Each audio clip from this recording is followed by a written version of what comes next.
Friends, hello అండి అందరికీ. ఈ వీడియోలో మనం కొరమేను చేపల పులుసు ఏ విధంగా ప్రిపేర్ చేయాలో సింపుల్ వేలో అయితే చూపిస్తానండి.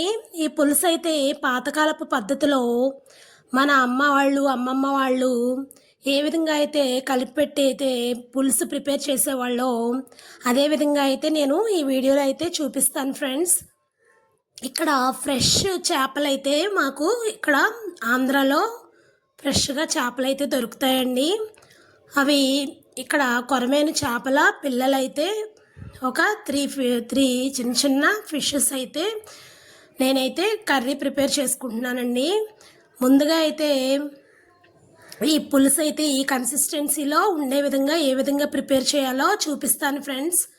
సో ఇలా ప్రిపేర్ చేశారంటే 2 days వరకు కర్రీ అయితే స్టోర్ ఉంటుంది. చాలా టేస్టీగా ఉంటుందండి. ఫస్ట్ అయితే ఒక పాత్రను అయితే తీసుకొని ఈ విధంగా ఫిష్ పీసెస్ని అయితే చక్కగా నీట్గా క్లీన్ చేసుకొని లెమన్ యూస్ చేసుకొని లెమన్ హెల్ప్తో మనం క్లీన్ చేసుకోవాలండి. ఫ్రెష్గా క్లీన్ చేసుకున్న తర్వాత ఒక పాత్రలో అయితే ఫిష్ పీసెస్ని అయితే యాడ్ చేసుకోవాలి.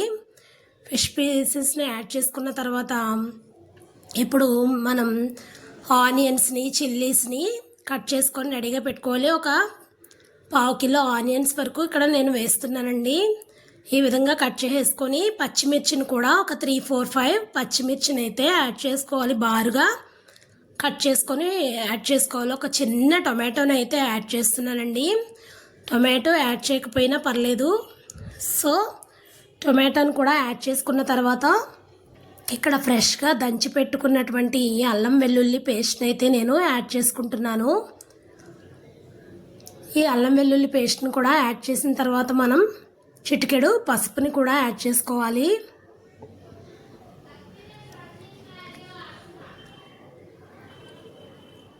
చిటికెడు పసుపుని కూడా యాడ్ చేసుకున్న తర్వాత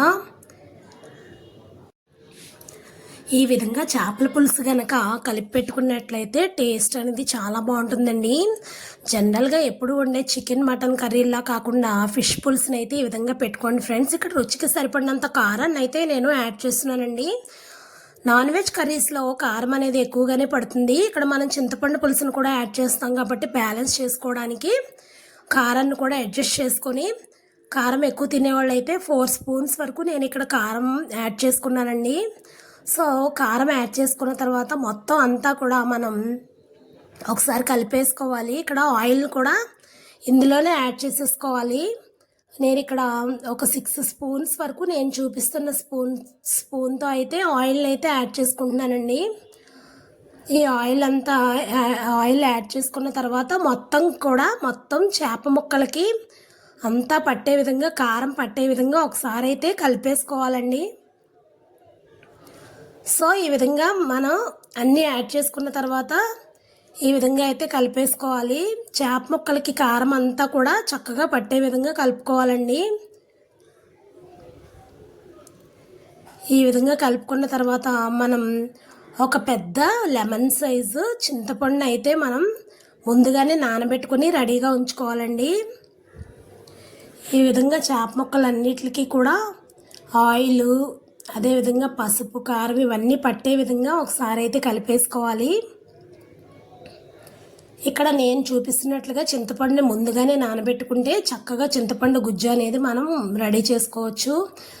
సో ఇక్కడ నేను ఇందాక సాల్ట్ వేయడం మర్చిపోయానండి. సో సాల్ట్ని కూడా మెయిన్ యాడ్ చేసుకొని చక్కగా చేప ముక్కలకి సాల్ట్ అంతా కూడా పట్టే విధంగా మరొకసారి అయితే కలిపేసుకోవాలి.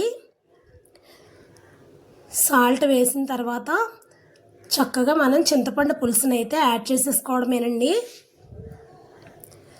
మనకి ఏ కన్సిస్టెన్సీలో అయితే పులుసు అనేది ఎంత కావాలో అంత చక్కగా బ్యాలెన్స్ చేసుకొని చింతపండు గుజ్జుని అంతటినీ కూడా మనం చింతపండుని ఈ విధంగా అయితే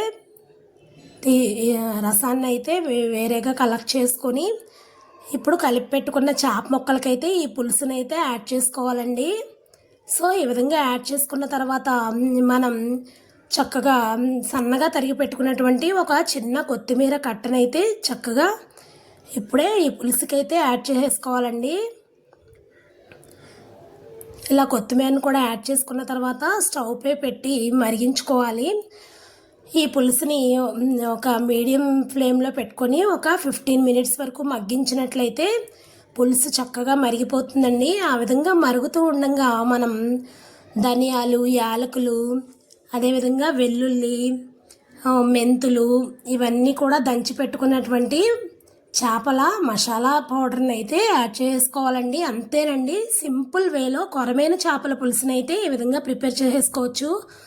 చూసారా ఫ్రెండ్స్, నాకైతే పులుసు అయితే ఈ కన్సిస్టెన్సీలో వచ్చిందండి. ఏ పీస్ కా పీసు మంచిగా కుక్ అయిపోయినాయి. మనం గరిటె ఎక్కువగా యూజ్ చేయకూడదు.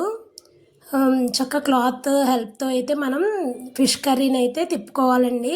పాత్రని అయితే పట్టుకొని ఈ విధంగా అయితే కర్రీ రెడీ అయ్యాక స్టవ్ ఆఫ్ చేసుకుంటే మనకి వేడి చేపల పులుసు అయితే రెడీ అయిపోతుంది. నెక్స్ట్ డేకి అయితే ఈ పులుసు మరింత టేస్టీగా ఉంటుందండి. అందరూ ఒకసారి ఈ పద్ధతిలో అయితే ట్రై చేయండి ఫ్రెండ్స్.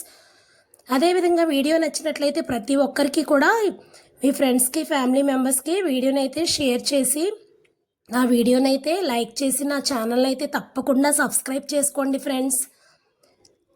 నా ఛానల్ అయితే తప్పకుండా సపోర్ట్ చేయండి ఫ్రెండ్స్.